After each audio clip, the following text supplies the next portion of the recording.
Alors, depuis qu'on parle de nutrition, on nous répète sans cesse qu'il faut manger moins calorique pour maigrir, mais on ne nous explique jamais ce qu'est vraiment une calorie. Ce matin, on va tenter de vous expliquer ce qu'est une calorie, ses secrets, pour enfin comprendre peut-être les régimes. D'abord, docteur, une calorie, c'est quoi ?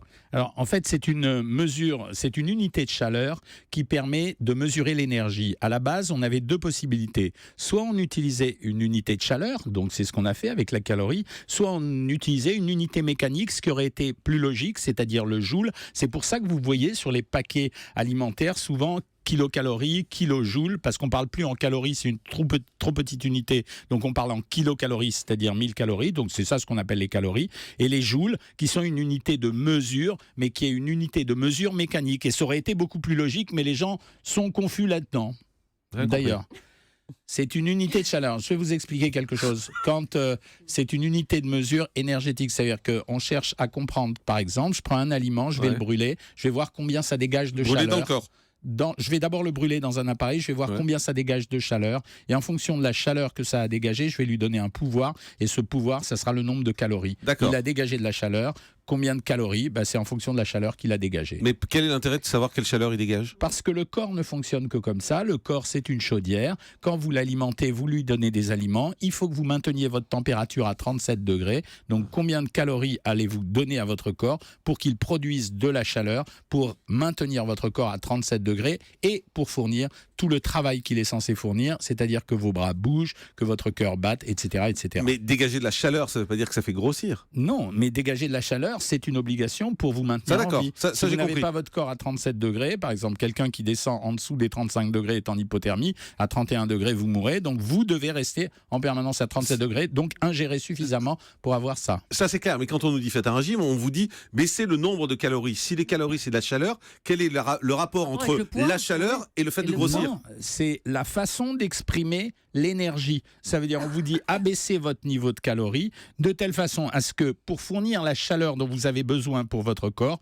vous dépensiez ce que vous avez à l'intérieur vous-même de la graisse. C'est-à-dire que le corps, pour fonctionner, a besoin de chaleur. Si on prend trop de chaleur, le corps la stocke. On prend des calories qui vont permettre au corps de les brûler, ce qui va permettre de conserver cette chaleur. Et quand vous descendez en nombre de calories, vous êtes obligé de trouver ce qu'il vous est nécessaire, et donc vous allez puiser ou dans le muscle ou dans la graisse, mais chaque chose va pouvoir amener de l'énergie en plus. Donc ça veut dire que si on brûle des haricots, par exemple, ça dégage quasiment rien comme chaleur. Si on va brûler du gras, forcément, ça va brûler exactement ça. Et on va mesurer la chaleur dégagée, et c'est ce qui permet de donner à l'aliment un pouvoir calorique. D'accord. Et donc ça, c'est les calories. Et quand vous parlez de kilos de joules, alors ? Alors les joules, c'est parce qu'on a hésité, parce que puisque le corps dépense pour de la chaleur, mais que le corps dépense aussi pour bouger, pour être en mouvement, pour respirer, etc., on pouvait se poser la question de parler, au lieu d'unités de chaleur comme les calories, d'unités mécaniques comme le kilojoule. C'est quoi mécanique ? Mécanique, c'est pour une voiture, par exemple, pour qu'elle avance, quelle est l'énergie mécanique d'une voiture, etc. On reste sur les calories, alors. Voilà, c'est pour ça qu'on a choisi les calories, d'ailleurs. Les calories, ça c'est clair. Et quand on mange trop, donc quand on a trop de chaleur, en fait, on n'a pas notre température du corps qui augmente pour autant.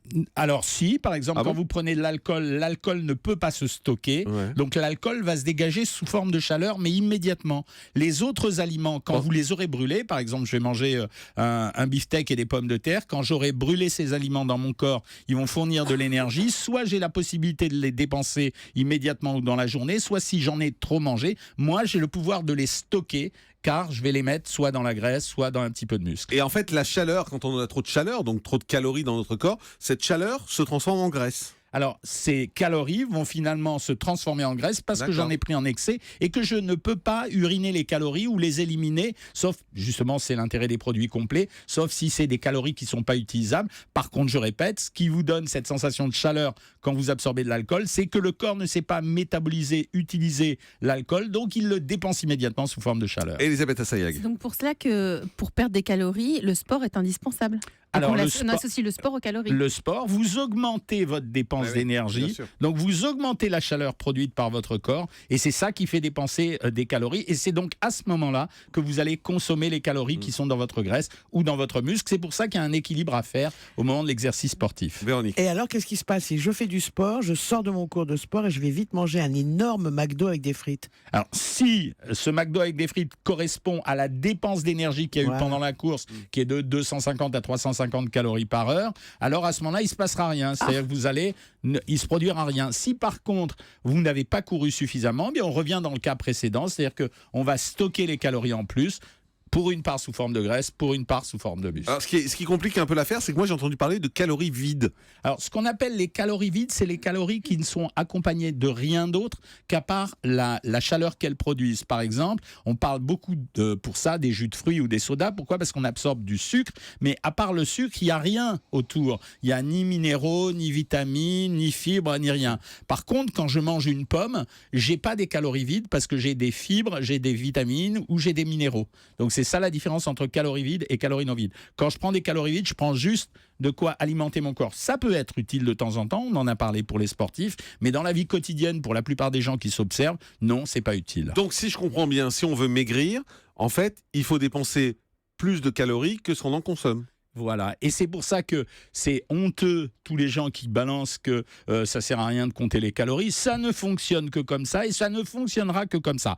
Après, la vraie problématique autour de ça, c'est que selon l'aliment que vous utilisez, on donne une valeur calorique à un aliment. Par exemple, on va dire que 40 grammes de pain, c'est 100 calories.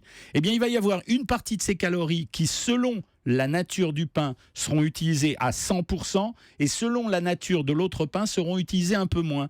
Par exemple, le pain complet qui va contenir un peu plus de fibres qui ne seront pas digérées, eh bien, on aura moins de calories utiles. Et donc, on va compter que c'est 96%. Donc, on fait une petite réduction. Vous avez compris, Julie ? Eh ben, elle n'écoute pas. Non. Ah ouais, si, bah, j'écoute. ouais. Bah si.